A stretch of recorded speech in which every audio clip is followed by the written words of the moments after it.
Nós estamos com o doutor Alberto Bastos Balazeiro. Ele é procurador-chefe do Ministério Público do Trabalho, aqui na Bahia.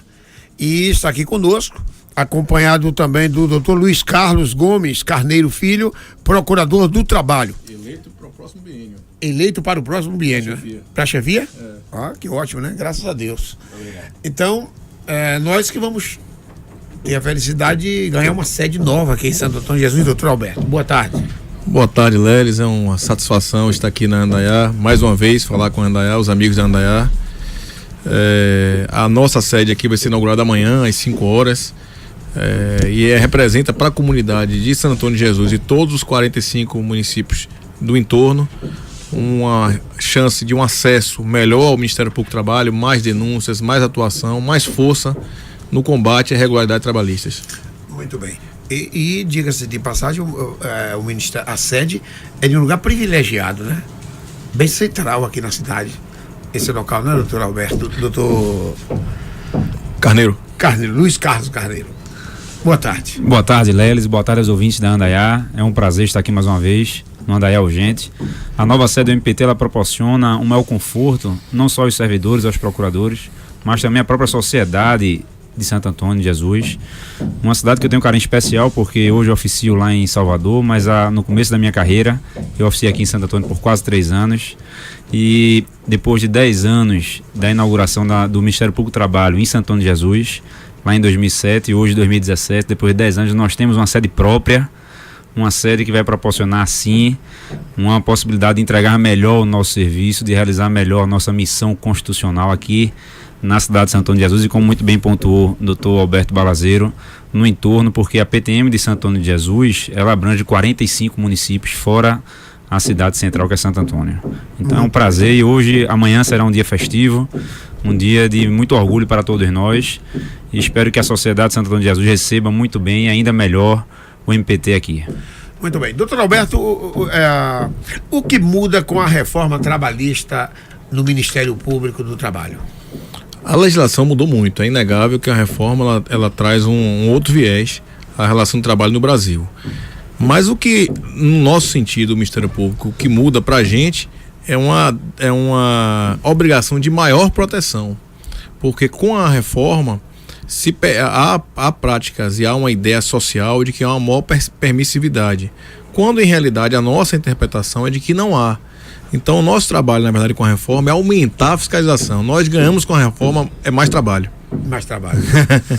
Isso é muito importante, né?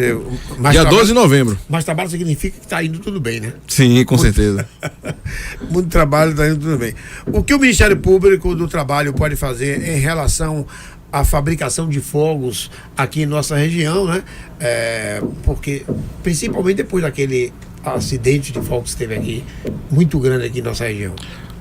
Como o colega Carneiro destacou aqui bastante, a própria instauração do Ministério Público do Trabalho aqui em Santo Antônio de Jesus já tem muita origem nesse acidente fatídico, nem acidente, porque foi algo que tem uma responsabilização ocorrido há mais de 10 anos, e a partir daí o Ministério Público passou a fazer uma série de operações periódicas.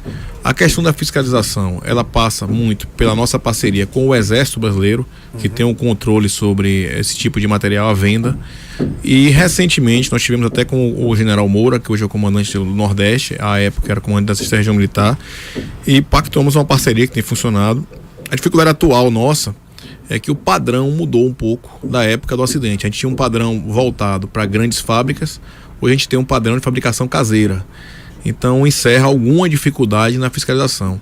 Mas nós vamos continuar fazendo operações seguidas. O colega Marcelo Travassos, que hoje titulariza aqui ao lado da colega Raquel a Procuradoria aqui em Santo Antônio de Jesus, Raquel de Abreu Neta, eles estão promovendo sempre ações. Há uma parceria também com a Polícia Federal. A nossa ideia é retomar as operações, é combater esse trabalho formiguinha e combater também a venda, porque se a origem da venda estiver ligado a trabalho infantil, a trabalho em condições análogas de escravo e a trabalho em condições seguras, nós vamos atuar com força. Muito bem. O Ministério Público tem feito destinações de bens a hospitais e órgãos públicos aqui em nossa região? Muito, tem sido uma realidade, não só aqui na região, como na Bahia inteira. Ainda a semana passada estivemos com o prefeito, que nos trouxe uma demanda de uma praça pública para ser erguida, próximo inclusive ao local onde o Ministério Público vai inaugurar sua sede. Então a ideia nossa é fazer esse casamento. A UTAC e a própria condenação judicial, ela tem uma ideia de recompor o que foi lesado. Então, quando há destinações de valores, é o ideal que você consiga recompor para o próprio local. Nós temos feito muito equipamentos para os hospitais, viaturas da Polícia Militar, viaturas dos bombeiros, ambulâncias. Importante isso. Importante. E os valores, Lelis, às vezes são elevados. Só para você ter uma ideia de uma condenação que houve no caso Shell Basf, R$1 bilhão. Nós estamos construindo um hospital em São Paulo inteiro, o Hospital do Câncer de Barretos. Então, o Ministério Público, ele por um lado, ele pressiona, ele cobra o cumprimento da legislação trabalhista, mas ele também reverte a destinação. E as próprias instituições, aproveito sua rádio aqui para divulgar as instituições que quiserem se cadastrar junto ao Ministério Público do Trabalho para receberem também as destinações de condenações, de termos de conduta, sempre voltando para a recomposição do bem lesado. Esse trabalho de doação o Ministério Público faz em cima de verbas que ele consegue nas atuações, inflações e cobranças feitas assim? Ou ele tem verba própria do governo federal com essa destinação? Não, são verbas decorrentes porque em tese, quando você tem uma condenação para poder o dano moral, chamado dano moral coletivo, ou então o pagamento de alguma multa decorrente de um descumprimento de um termo de ajuste de conduta, ou até uma obrigação fixada em sentença, você teria que pegar esse recurso e jogar para um fundos legais. No nosso caso, o Fundo de Amparo ao Trabalhador. Só que ao longo do período se identificou que, para além desses fundos, é muito mais, até o Conselho Nacional do Ministério Público já regulamentou isso, é muito mais efetivo que você destine para a própria comunidade. Eu lhe pergunto, Led, você conhece a aplicação do FAT aqui em Santo Antônio? Não. Ou você prefere a aplicação de uma ambulância que você esteja vendo aqui pertinho? Porque é aquilo que a gente está acompanhando de perto. Né? Acompanhando de perto. Então a ideia nossa, e eu estou ao lado de um colega que destinou somente para a Polícia Militar, foram 50 viaturas agora, recentemente? 45 viaturas. Somente para a Polícia Militar, 45 viaturas. Então há uma comunidade que é atendida com as viaturas muito mais do que se eu mandar esse mesmo recurso para o Fundo de Amparo ao Trabalhador, que tem uma gestão lá em Brasília completamente associada das necessidades da nossa comunidade aqui. E o Ministério Público do Trabalho aqui em Santo Antônio vai continuar com esse objetivo, doutor Luiz? Sim, seguramente. A destinação, a reversão das indenizações, das condenações e fruto também de termos de ajuste de condutas que são celebrados perante o Ministério Público do Trabalho, são destinações de valores muitas vezes vultosos que podem sim recompor o bem lesado e favorecer a própria comunidade local. Santo Antônio vem sendo, ao longo da história da PTM, aqui nos últimos 10 anos, favorecida por reversões em condenações, e é um papel também do Ministério Público do Trabalho fazer essas reversões. O próprio Conselho Nacional do Ministério Público já regulamentou por meio da resolução 179, uma resolução até recente, e isso nos dá um conforto para essas destinações. Não só órgãos públicos, mas também instituições sem fins lucrativos podem ser beneficiadas para trazer um serviço melhor junto à sociedade santo-antoniense. É muito importante. E a Praça Pirajá, que está ali próximo ao shopping, próximo agora ao Ministério Público do Trabalho, é possivelmente um dos alvos de destinações do MPT, um futuro alvo de destinação, alvo do bem, destinação do MPT, para poder entregar mais um equipamento à sociedade de Santo Antônio e poder melhor servir essa comunidade, que é uma comunidade que merece mais conforto e mais atenção também dos órgãos públicos. O Ministério Público, ele atua aqui atendendo quantas cidades na nossa região? Nós atendemos, Lelis, não só Santo Antônio de Jesus, mas 45 municípios. Amargosa, Cruz das Almas, todos estão envolvidos na circunscrição, vamos assim dizer, da PTM, que é a Procuradoria do Trabalho no município de Santo Antônio de Jesus. Na Bahia são 7 PTMs. Temos a sede em Salvador, que abrange Salvador e mais 13 municípios. E ao redor da Bahia temos mais 7 PTMs, que abrange todo o estado, os mais de 400 municípios do estado baiano. E a nossa ideia é ampliar, inclusive. Temos com um desafio aí de trazer mais séries ou postos avançados. Luiz tem um projeto de um ônibus, que é uma ideia itinerante, de trazer um ônibus para poder rodar as cidades do interior, e a gente poder levar mesmos locais nos 45 municípios. A ideia desse ônibus, ele já captanou o recurso, é você poder levar para o município. Esse 45, por exemplo, a Margosa.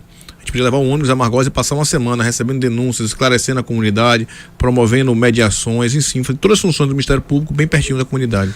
Porque, Lelis, a sede da PTM fica em Santo Antônio de Jesus. A sede física fica aqui. Mas ela abrange territorialmente outros municípios. Então, essa ideia que o Balazeiro muito bem pontuou aqui é uma ideia da Regional Nossa, é uma inovação no MPT Brasil, é uma inovação da Bahia. A gente está buscando efetivar nos próximos meses esse ônibus itinerante, essa procuradoria itinerante, que vai poder servir mais próximo, levar os braços do MPT mais próximo daquela comunidade que está, de repente, um pouco afastada da sede física, porque são 8 sedes físicas.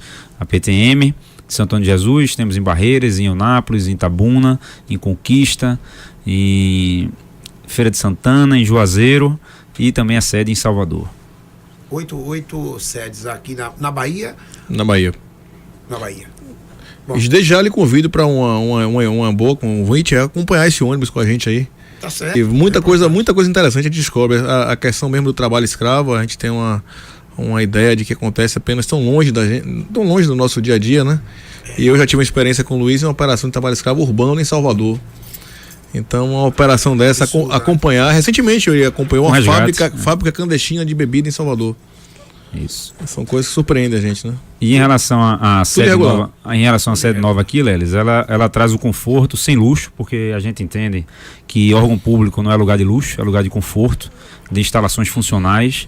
São um terreno de mais de 2.000 metros quadrados, 1.000 metros quadrados de área construída. A gente está possibilitando uma gestão muito exitosa de Dr. Balazeiro entregar mais uma importante Balazeiro, pontuar as obras que foram entregues na gestão, porque Santo Antônio de Jesus ela é a última a ser premiada, mas talvez não é menos importante. E a gente planta também aqui crescimento. Nós temos hoje 2 procuradores lotados na PTM Santo Antônio de Jesus, mas o Dr. Balazeiro está entregando uma obra na PTM que já proporciona receber até 4 procuradores. São 4 gabinetes com assessoria, 3 salas de audiência, então nós crescemos em números com essa nova sede. Privilegiado bem no centro, né? Exatamente, justamente para poder justificar um crescimento estruturado, um crescimento que a gente pode proporcionar o recebimento de novos procuradores assim que possível e oferecer o mesmo conforto e a mesma condição de trabalho, porque o que a gente preza sempre, não é isso, doutor Balazeiro, é a possibilidade de fortalecer e preservar o interesse público. Esse é o foco do Ministério Público. Vocês têm um atendimento aberto ao público? Aberto ao público, nós recebemos denúncias, tanto presencialmente, há um setor de denúncias para receber, tanto pela própria internet, que é o canal que tem sido até mal. Atualmente a internet, Léo, quando a gente começou, eu e Luiz, a internet não era um canal muito difícil de denúncia, né? Isso. A gente recebia pouquíssima denúncia pela internet. Verdade. E era uma denúncia, às vezes, que você... Até a falta de esclarecimento da população, né? Exatamente, era muito raro. E agora, de 10 anos para cá, a gente começa a ter uma realidade diferente. É que as denúncias são feitas tanto presencialmente, na Praça Pirajá, quanto pela internet, no www.prt5.mp.br. Muito bem. Itajaí quer lhe fazer uma pergunta. Boa tarde, doutor Balazeiro. Doutor Luiz, prazer rever. Boa tarde. Lá, quando o senhor veio aqui Boa fazer tarde. a inspeção da obra, né? E realmente vai ficar um lugar muito bom, excelente para o atendimento ao público, como eu disse aqui, privilegiadíssimo, no centro da cidade praticamente, local amplo. Falta ainda uma parte lá de trás ser concluída, não é isso? É um módulo que está para acontecer, mas com a estrutura que está lá, vocês já têm plena capacidade de operação. E esse módulo a gente já tem até o recurso da Jair, e o doutor Carneiro já vai botar adiante, já está licitando já. Muito Estamos bom. entregando amanhã 3 módulos, que são os 3 módulos essenciais para o funcionamento vital da Procuradoria. Há um projeto de um 4º módulo, a Procuradoria consegue funcionar sem esse 4º módulo. Na gestão do Dr. Balazeiro, ele conseguiu implementar um projeto que ele é modular, então nós conseguimos construir com a possibilidade de recursos, obviamente, iniciando por aquele que é essencial e repassando depois os outros módulos que são tão importantes quanto, mas não são vitais para o funcionamento perfeito da Procuradoria. Essa obra que estamos entregando amanhã, inaugurando amanhã, e desde já convidamos mais uma vez todos para comparecer. Será uma festa muito bonita, se Deus quiser, muito prestigiada, porque Santo Antônio merece essa festa. Os parlamentares da região todos já confirmaram presença, até porque tem uma destinação grande do Congresso. Ele acompanhou a última vez o parlamentar visitando a obra, à época visitando. Isso. E acompanhando. É uma obra de quase 2 milhões de reais. Na verdade, o valor total da obra são 2 milhões e 400. 700 mil para o último módulo, que nós já temos o recurso, mas ainda não foi construído, e 1.700.000 já está sendo entregue um equipamento para a sociedade, 1.700.000 reais já está sendo entregue amanhã em 1.000 metros quadrados. Então o preço da obra, para quem tem um pouco de noção de obra, vê que é um preço muito justo, é um recurso público utilizado da melhor forma possível, e nós fazemos questão de conduzir uma obra também dentro dos padrões, sem transparência, da segurança, sem acidentes. Uma obra então que tem números que nos orgulha e nos fortalece a caminhar, continuar nessa caminhada para entregar também esse último módulo nessa próxima gestão que começa em 1º de outubro. Muito bem. O meu questionamento é o seguinte: tem muita gente que tem dúvida, por exemplo, quais são as situações que o Ministério Público do Trabalho atende, qual é o âmbito real que ele atende, não só as questões trabalhistas que abranjam contrato de trabalho. Muita gente pensa que só se trata disso, mas eu gostaria que o senhor pontuasse, por exemplo, outras situações adversas e diferentes das questões contratuais. Por exemplo, situações de assédio dentro do ambiente de trabalho, assédio moral, sexual, enfim, situações dessas que muitas vezes as pessoas têm dúvidas e não sabem a quem recorrer. Não, o Ministério Público tem uma abrangência hoje muito grande. O Ministério Público do Trabalho, essa questão, por exemplo, do assédio e do assédio sexual, assédio moral, havia uma discussão há muito tempo no próprio Supremo Tribunal Federal se até na área pública nós poderíamos atuar quando houvesse relação estatutária, relação de concursado. Só que a gente não consegue, Itajaí, distinguir o que é o meio ambiente do trabalho do empregado terceirizado, por exemplo, numa prefeitura, do que é o meio ambiente de trabalho do servidor estatutário. Porque você vai botar uma porta, aqui é meu meio de trabalho seu, aqui é o meu, ou o meio de trabalho não sou. E o Supremo Tribunal Federal, reconhecendo isso, prestigia que o Ministério Público do Trabalho, por se tratar de meio ambiente do trabalho, por exemplo, essa questão do assédio, que tem uma incidência muito grande, é atribuição nossa, mesmo sendo estatutário. Então, a atuação abrange também a questão portuária, que é uma questão aqui, inclusive na região, houve uma atuação forte do Dr. Carneiro no estaleiro Paraguaçu, que é um caso de relevância aqui.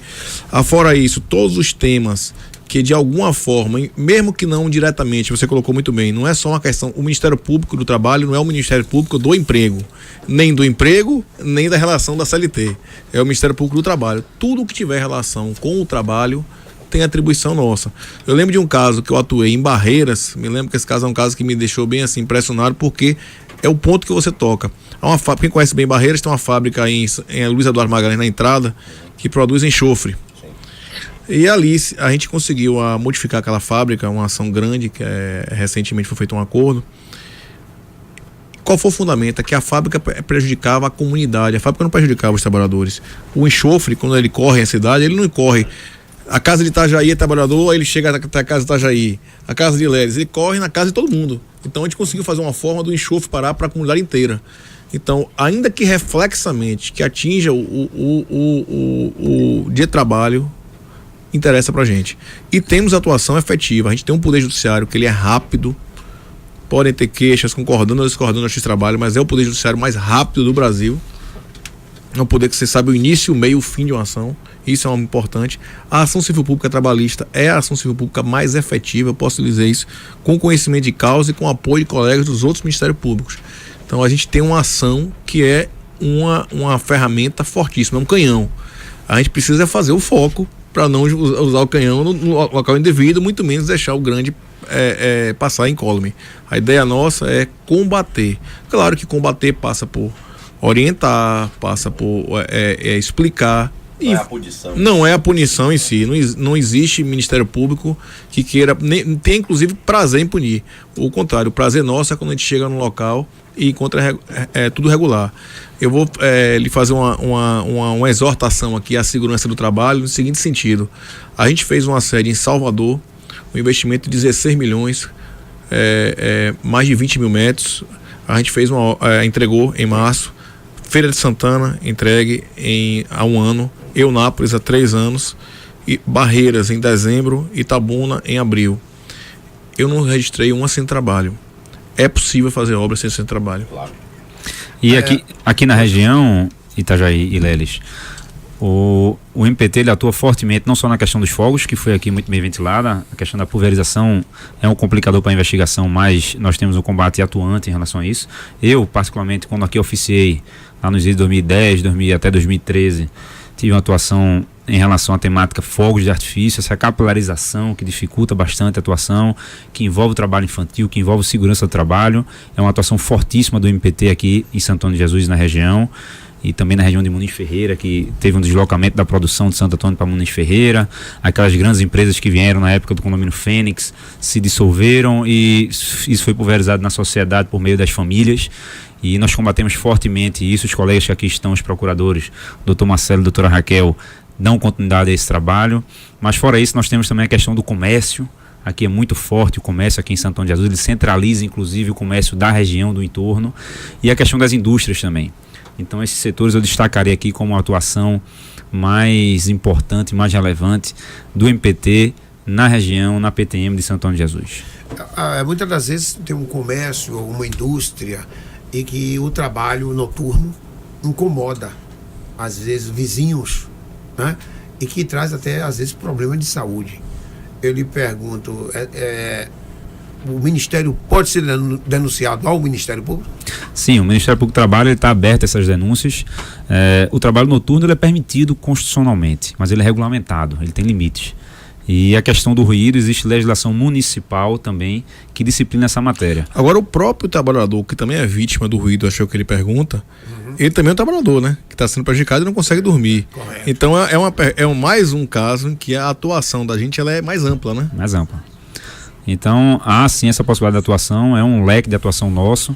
Inclusive, segurança e saúde é atuação prioritária, está dentro do planejamento estratégico do Ministério Público do Trabalho, e nós, enquanto Ministério Público do Trabalho na Bahia e no município de Santo Antônio de Jesus, nós cumprimos esse planejamento estratégico. A questão do trabalho...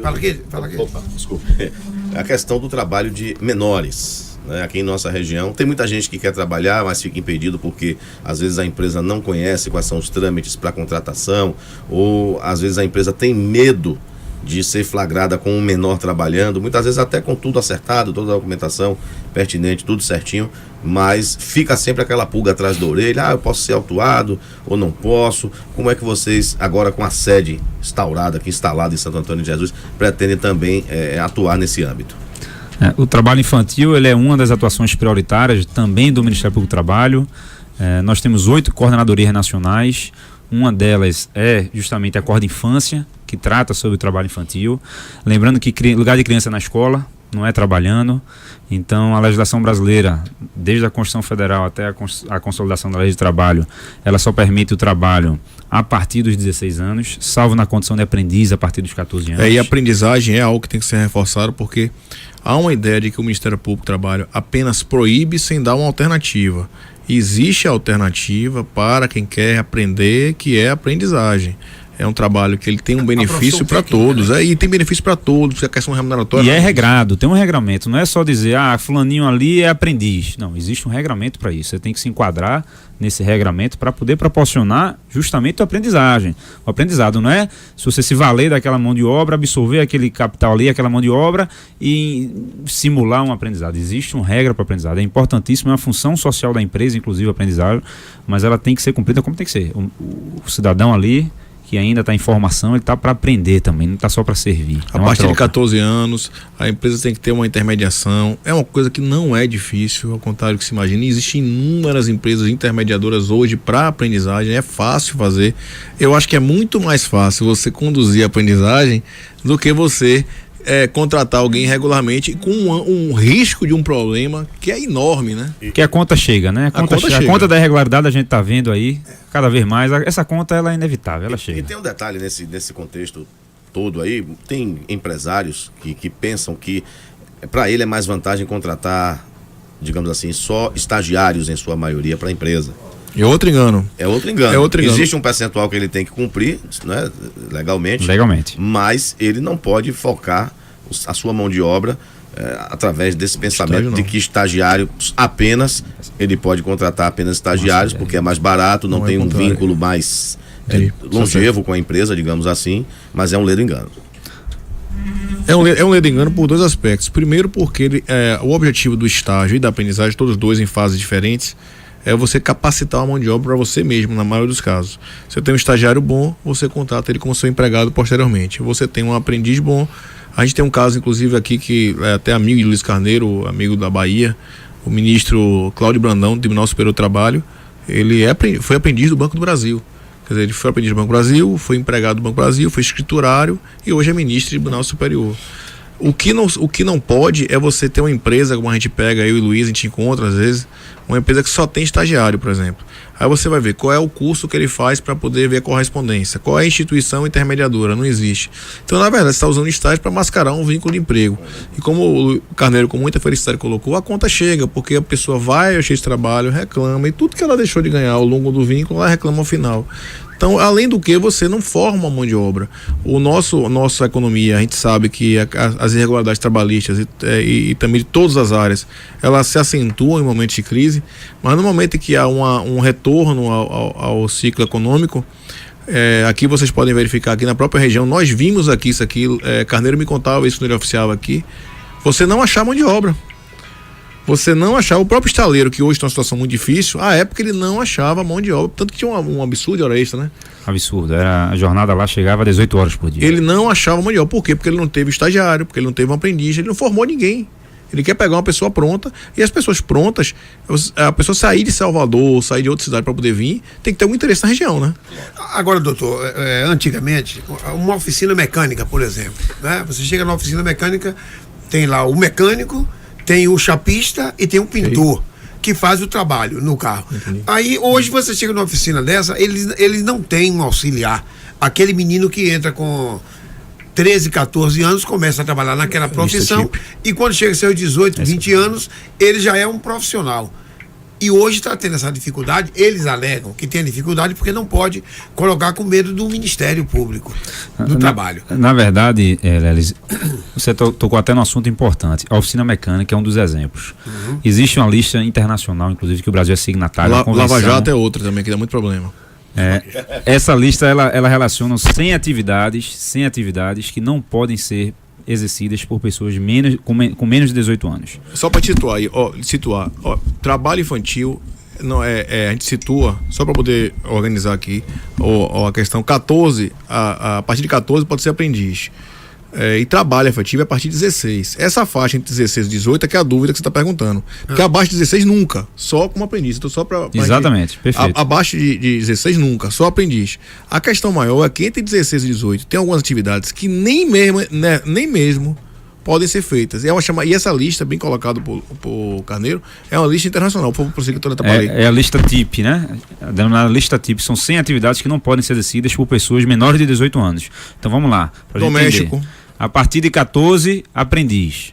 A partir de 16 é liberado o trabalho, ressalvado essas 100 atividades, dentre elas empregado doméstico e oficinas, Lava Jato e atividades em indústria, algumas atividades. E enfim. Se você for olhar a lista como é internacional, ela tem a justificativa técnica, não foi algo aleatório, não. Por exemplo, trabalho doméstico, eles pegaram lá o índice de casos de violência sexual, de assédio sexual, de exploração. O caso da oficina mecânica, aí ele explica a formação do pulmão da criança e do adolescente. Até tem um médico aqui da Bahia, Gerson Estrela, que tinha um trabalho sobre isso. Aí tem um lado, na própria lista tem um lado, e a explicação internacional. O óleo e na formação do pulmão. Aí tem a questão do lava-jato, a exposição a gases, etc. Cada caso desse tem uma explicação técnica. O bom dessa lista é que não é uma lista aleatória. Além de ser uma lista mundial, é uma lista que tem explicando cada função. Por que não pode. Claro que o ruim é quando entra todo mundo num balaio só. Isso que é para isso que a gente está aqui para esclarecer, né? Nem toda atividade é vedada entre 16 e 18. Muitas atividades. O princípio a regra é ser permitida a partir de 16 anos. Agora, Lava Jato, empregado doméstico e oficina mecânicas a partir dos 18 anos. Trabalho que envolva dinheiro, por exemplo. É muito comum botar office boy de 16 anos. Ele vai no banco com 16 anos como levar 10 mil reais de uma compra. Em Lava Jato dá muito problema, principalmente aqui no Brasil, né? Fazendo aí o trocadilho. Lava Jato aqui é problema sempre, né? Então... É problema ou solução? Doutor, foi muito bom esse bate-papo aqui, né? Porque a gente leva conhecimento da sociedade e a gente quer agradecer e desejar sucesso ao Ministério Público, parabenizar convite. por essa nova série aqui de vocês, tá bom? Amanhã estaremos lá, né, Lélis? Amanhã nós estaremos lá. Isso eu queria também, eu encerro meu quadriênio na chefia, dentro em breve, o colega Luiz Carneiro assume, mas o desafio de encerrar também com a inauguração. O senhor chega para sair? Como é que é isso? Eu chego para inaugurar e na verdade me coloco à disposição no meu gabinete no 2º grau em Salvador, mas a chefia são 4 anos, eu estou encerrando meu ciclo. Dia 13 de novembro, o Luiz já está começando, nós estamos começando um trabalho e começo também por aqui. A gente está fazendo um trabalho forte de entrega de convites pessoais para inauguração, para a transmissão de cargo. 13 de novembro em Salvador, com a presença do governador, do prefeito da cidade, os prefeitos do interior, os deputados. Então a gente está fazendo esse ciclo de entrega de convites para divulgação da própria instituição, que tem se fortalecido muito na Bahia. Agradecer pela oportunidade que a Indaiá nos dá aqui hoje. Lelis, eu também queria reiterar o convite para a inauguração amanhã, dia 28, as novas instalações da PTM de Santão de Jesus. Parabenizar o colega Balazeiro, na Praça Pirajá, parabenizar o colega Balazeiro pela entrega de mais uma obra, é a 6ª obra que ele entrega na gestão, nesses 4 anos de gestão, então é uma gestão absolutamente exitosa, que soube aproveitar muito bem o orçamento que se teve. A gente sabe que essa crise orçamentária, você conseguir proporcionar crescimento a uma instituição pública, nesse quadro orçamentário altamente complicado que nós temos hoje, é motivo de êxito e das congratulações que nós oferecemos a ele hoje e ao longo desses anos. E dizer que o MPT, nesses 10 anos aqui em Santão de Jesus, ele comemora a sua década se mudando para instalações novas, confortáveis e funcionais. Esse é o ponto. Nós saímos lá do Recreio, do bairro do Recreio, e estamos indo agora para a Praça Pirajá. E o MPT não só está lá fisicamente, mas está também na internet, por meio do site www.prt5.mpt.mp.br. O MPT está fisicamente na Praça Pirajá, então, a partir de amanhã, e está também, continua no site, disponível para receber as notícias de fato, que é o nome técnico, mas é o que a gente chama de denúncia, para a gente poder atuar cada vez mais forte e de uma forma mais combativa e sempre independente. Tá bom? Eu agradeço a oportunidade e até mais. Muito bem, 13h27, agradecer a presença aí do doutor Balazeiro, do doutor Carneiro. Sempre. E que voltem sempre, né? Estamos à disposição Nós sempre. vamos estar sempre às ordens, tá bom? A gente vai abusar vocês um bocado agora. Vamos. É nossa felicidade. Um abraço, muito obrigado pela participação.